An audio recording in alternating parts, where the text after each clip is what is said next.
time on IRB Sevens World, we're amid the unique grandeur and majesty of Hong Kong, where we take a trip down memory lane with England's new coach and former captain Simon AMOR. We have all the telling action from the crucial core team qualifier, 12 nations queuing up for one ticket to next year's series. And there's all the best of the action from the main cup competition at the blue ribbon of Sevens events. Hong Kong's dramatic skyline, the backdrop then for round 7 of the HSBC Sevens World Series, the Cathay Pacific HSBC Hong Kong Sevens. 16 captains desperate to win the biggest cup of them all, and another 12 out to earn a place as a core team and stand beside them next season. South Africa leading the series 2 points clear of 11-time champions New Zealand arriving in Hong Kong. The coaches keeping their cool though, with all to play for in the last 3 rounds. You have to get through your pools first before you can play in a final and win a final, so our focus will definitely be on that first game against France on day 1. We don't really reflect on the points, it's about just doing well in the tournament. I think that's really crucial, and if you're doing well in the tournaments, then the prize at the end comes, so that's the way that we look at it. The Hong Kong Stadium packed to the rafters as usual in anticipation of another spectacular tournament. And after victory against Scotland in their first match, the Sevens All Blacks set about securing a win against Samoa.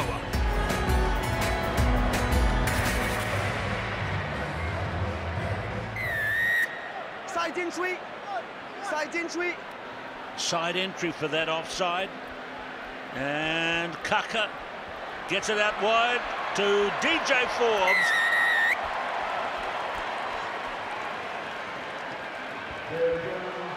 The USA also hit early form against the Samoans. New forward Danny Barrett diving over for their first try, and then one of the season's top players sealed the win for the Eagles. Spreading the ball. Notice how the USA make full use. The step there from Test. The handoff once again. And Test will go into the corner. Double trouble for Samoa because Test has absolutely nailed that one. The US needing to finish within 36 points of New Zealand to make the cut for the quarterfinals, and they made a good fist of it, even daring to take the lead through Test in the first half. So Mackenzie away to Mickelson, to Ambrose Curtis. Heem. Oh, Heem is shadowed there by Barrett, but they couldn't get hold of him, and that's his second try. New Zealand putting down a marker, South Africa keen to do the same as they set out in search of a first ever Hong Kong title. And against France, super sub Werner Koch did just that, settling the tie with a typically robust finish. Australia also saw their way past France. Sam Myers on the end of some slick handling to give Mick O'Connor's men the win and a place in the last 8. South Africa then beat Spain to book their place in the quarterfinals, but in the pool decider against Australia, the series leaders wouldn't have things all their own way. 2-6. Clark. Obviously a very deliberate tactic. That's the second kick where Clark's gone up. And look at the press defence coming up for Australia. Dupree, oh, here's a chance now. Who's going to get it? It's going to be the try for Ed Jenkins.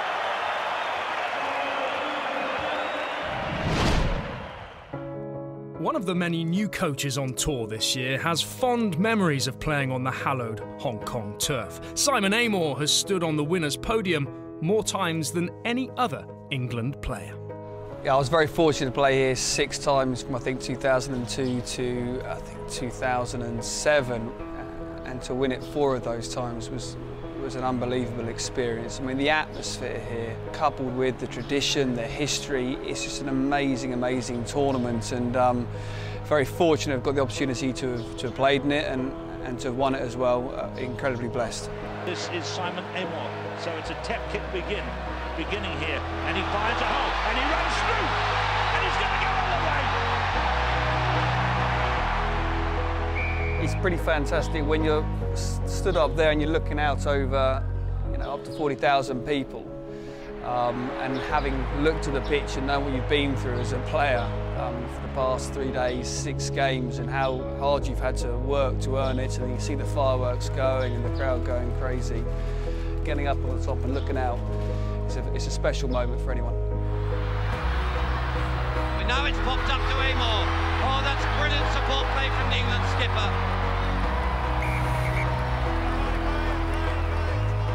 So I guess it was 2006 was the last time we won it, and that was a good few years ago now. So we're a team that's in a fair bit of transformation at the moment, and you know, I've been pleased with the way the progress we're making. So we've made 4 semis, we're there or thereabouts, but can't quite make that final step. Hopefully this weekend we'll be able to make that one more step up and give ourselves a chance. But you know, we've got a lot of work still to do to earn that. And England's tilt at a first Hong Kong title in 7 years started against Argentina. But first, a special moment for one of the game's outstanding and most enduring forwards. James Rodwell tonight celebrating his 50th tournament in the England shirt.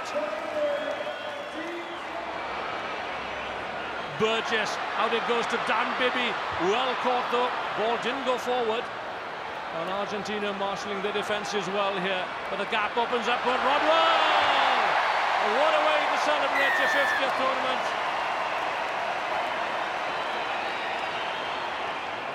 Like England, Canada seemed to improve with every game this season. But they played out a scoreless first half against Argentina. Nathan Hirayama eventually reaching out to clinch the win.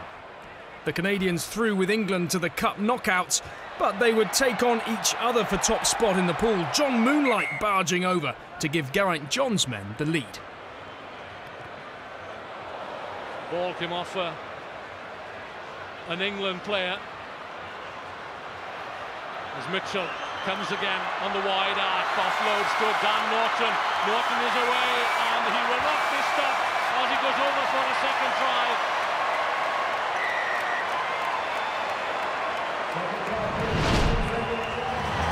The first match in Pool A was a rerun of last year's Hong Kong final. Fiji in no mood to let Wales come as close as they did last time, though, as they ploughed through the pool stages. Wanting to get on with it, and Wales possibly not back the 10 metres, and down the middle of the park goes Emosi Mulevoro in close support as the captain of Circle in Isao. Scored 3 in last year's final. Wales needing to bounce back against Kenya to have any chance of making the last 8, and it was Sam Cross's 2 tries that proved the difference for Gareth Williams' team. Wales through to face New Zealand, Fiji the defending champions to play the US, England, South Africa, a giant game, all still to come in the second half of the show. Also in Hong Kong were 12 nations aiming to win promotion as core teams to next year's series. The Cook Islands, one of the sides from Oceania, ready to put it all on the line. To qualify for the World Series would be the probably biggest thing in terms of Cook Island rugby history. So in terms of that, just that fact would be just massive. I'm sure the union will get a lot more support in terms of financially, and I guess the other positive would be providing a pathway for players, not only from the islands, but those that are Cook Island descent around the world to be part of a national program and expose the talent that the Cooks have. The Cooks ready to battle for that one treasured prize that could mean a career and even life-changing shift. I think the biggest challenge is consistency, and each game we're starting again, you know, and whether we win, lose or draw, it's about doing the same processes, the same systems. So I mean, it's going to be exhilarating, it's going to be nerve-wracking, but I mean, that's rugby and that's why we're here, so it's going to be exciting. And what a lovely moment this is for the tiny nation of the Cook Islands. Just 15,000 people live on the islands.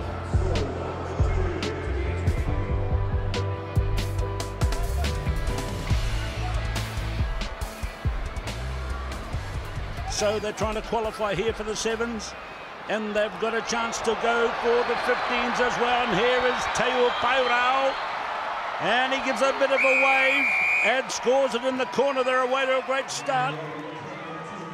Solid beginnings for the Cooks, but things would unravel against Uruguay in their second game. Ian Schmidt with one of 5 tries for the Lelos. And when the informed Japanese and keyman Lamalo Lameki scored a win against the friendly Islanders, the Brave Blossoms were through unbeaten to the Cup knockouts. While for the Cooks and Tuoro, the dream of promotion was over for another year. Japan impressive in their opening 3 games, and another team undefeated in pool play, the Cheetahs of Zimbabwe. Jabulo Unlav's strong finish against Chile, helping them all the way to the last 8. But the crowd favourites in this competition, the home team of course. Hong Kong starting with wins over Tunisia and American Samoa, and then running out to play Italy. With a chance of becoming a core team, Hong Kong desperate. 3rd time of trying, 3rd successive year. You come in, this time you score! The poster boy of Chinese rugby in Hong Kong, you comes in. The hosts through to face Chile in the qualifier quarterfinals, just 8 nations still dreaming of promotion to the big time. Find out who wins the day and the main Hong Kong Cup after the break.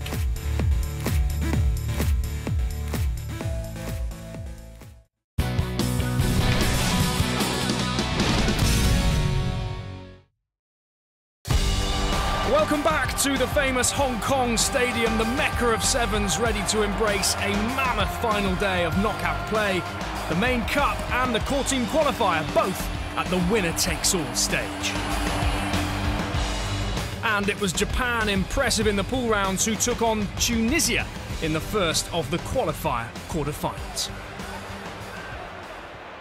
Hashino into one of the star players last week, Lameki. He's big and strong, Lameki. He'll back his strength here. The step, looking around. Dingeri's there, and here's the hat-trick for the number 3. Wow, what a 6 minutes he has had. Uruguay led Russia into the second half of their match, but the Bears had too much in the locker when it came to the crunch. Captain Dmitry Perov crossing for the crucial score. For a 3rd successive year, it was heartbreak for Zimbabwe. Italy and Giulio Rubini snatching a dramatic win late in the game. And amid such hype and expectation, Hong Kong wouldn't have it easy in a tight match against Chile. The South Americans within a single score late in the match. A good scrum effort by Chile, but in the hands now of Jamie Hood. And here's the chance for Rowan Barty, try number 2 for Hong Kong.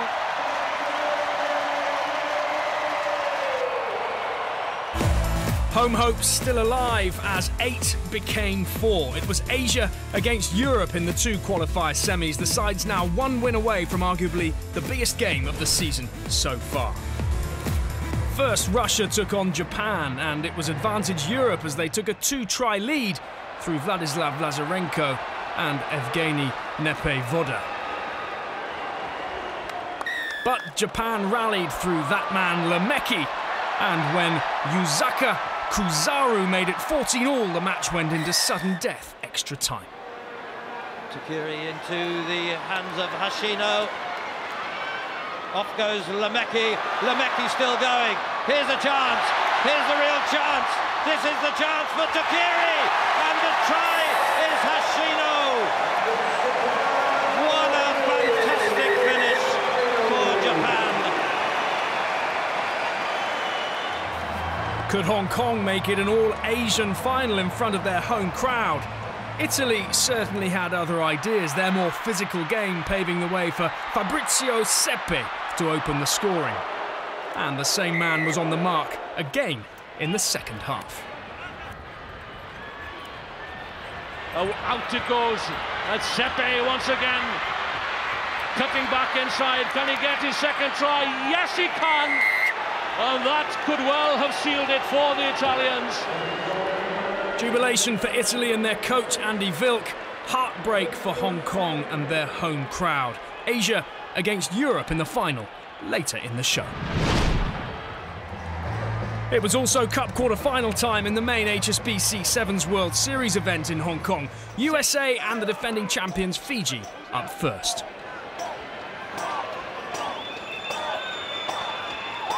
Fiji, lovely ball skills here from Donasio Ratumboli. Back inside to Samisoni Veriveri, the season's top try scorer.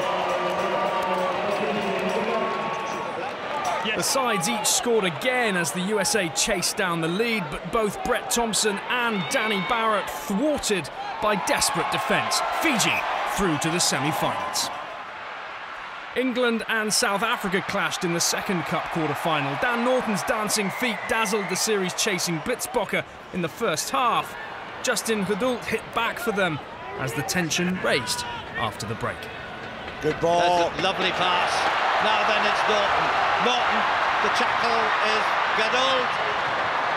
But it's, oh well played. Jack Clifford goes.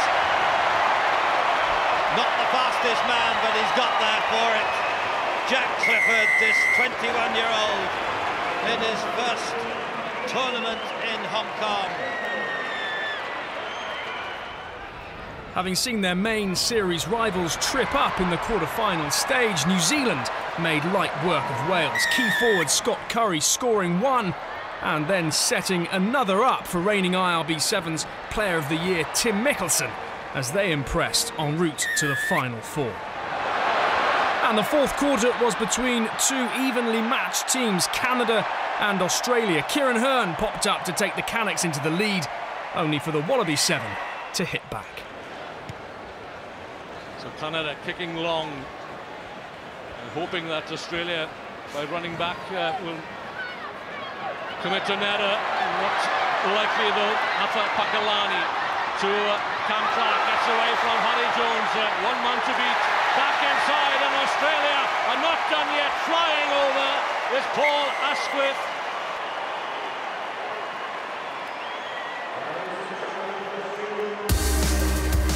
Four teams remaining then, and Australia through to face their trans-Tasman rivals, New Zealand. But first, two of the big crowd favourites in Hong Kong would go head-to-head. Fiji bidding to make it 3 titles in a row against England, out to win here for the first time since 2006. Tom Powell surged over for the opening score as they starved Fiji of the ball. Burgess, Powell, Watson, Bibby. Goes the gap, oh brilliant. He's got again. Has he got it? In this brilliant support from Watson again.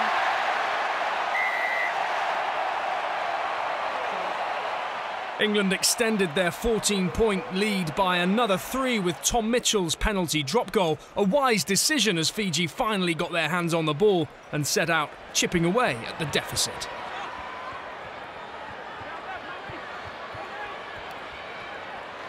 Colin Isao. Now the chance. Here's a chance. It goes for Wasau. Natuku. Norton. Brilliant. But he's gone away. Oh, how clever, brilliantly done. Nathuku's effort all they could muster though. England and AMOR through to their first Hong Kong final for 7 years. But who would they face? The Battle of the Ditch would settle the second Cup final spot. Tim Mickelson and then young Kiwi playmaker and stepper Gillies Kaka putting the All Black Sevens 2 scores ahead. But you never write off any Wallaby side. Now the clock continues to tick. They need to score. They have to score twice to get the lead. Here they go this time. That's Pakalani. Very elusive, and he's going to go in and go in behind the posts.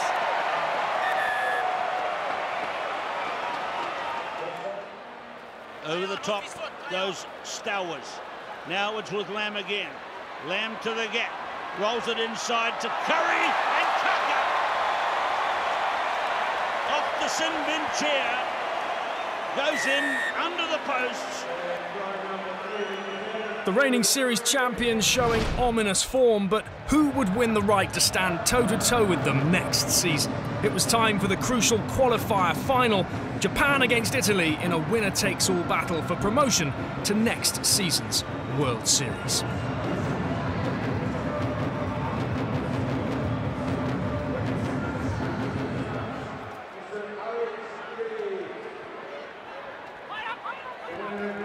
So Italy gain first possession, but Japan have stolen it. Alex Ruiz waiting for advantage, and there's a big Pahiva Lotta here, built like a JCB, or perhaps I should say a Kubota. And here is the first try in the corner, claimed by Yuasuke Kuwazuru. Now that's a better start from Japan, and I believe they selected a side to take on the physicality of the Italians, and what a start that they've given themselves. Kuwazuru crossed for a second try soon after, Japan dominating the tackle area and possession of the ball.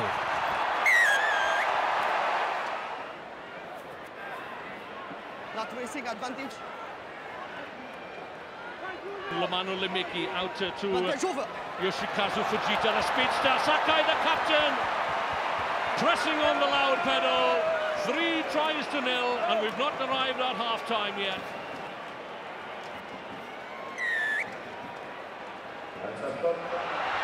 Italy scored through Sepe, but soon after, Kozuke Hashino's outside break and finish sealed victory for Japan. The series had an Asian core team for the very first time. Delight for the Brave Blossoms. We'll be seeing them at all 9 rounds next season. That's a massive, massive boost, because with Japan winning the Rugby World Cup for 15s and also the Olympics, it's just going to push the game of rugby in Japan to an even higher level, and with so many millions of people in Japan to get this, to gain core status is tremendous. 3, 2, 1, go!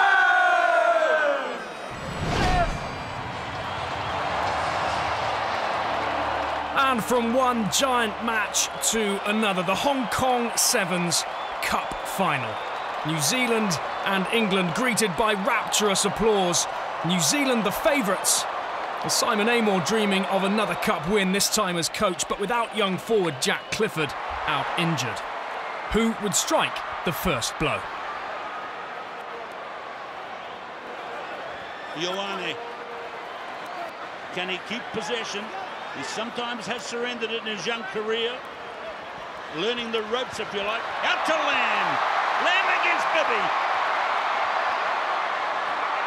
Lamb battles his way to the line. All power. First try to New Zealand.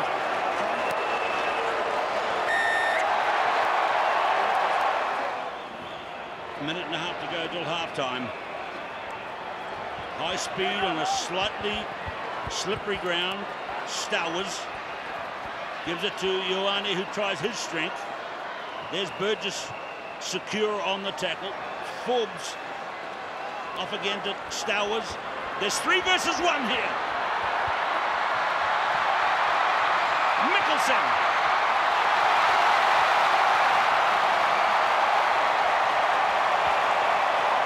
And in he goes. Second try for New Zealand. England in need of something before half-time, and they got it through rangy forward Tom Powell. Just 1 score, the difference. Curry. Kaka. Floating ball to the captain. Try number 3. He ain't no speedster, but there was no stopping DJ Forbes. New Zealand imperious Sam Dixon dotting down for another try after clever work by speedster Sherwin Stowers. And so their Hong Kong title was assured, and with it another giant step towards a 12th World Series. Well, you know, looking forward to winning the series. It's been to and froing between us and South Africa, and to win it, and I think we're about 6 or 7 points ahead now going into Scotland. Really important, but it's also important too that you don't look too far ahead, and it's all about consistency. You know, we've got to do well in those next 2 tournaments, or it could so easily turn around. But obviously very, very happy with the final. I was just so pleased for my captain. I mean, DJ just played so outstandingly well, and you know, with all the other guys getting in behind him, but he was just phenomenal in this tournament. Player of the tournament, DJ Forbes, hoisting the Hong Kong Cup aloft. And the Sevens All Blacks back on top of the HSBC Sevens World Series. A 7-point lead over South Africa, celebrated with a victory haka as the heavens opened in Hong Kong. Next up is Glasgow in Scotland. We'll see you there.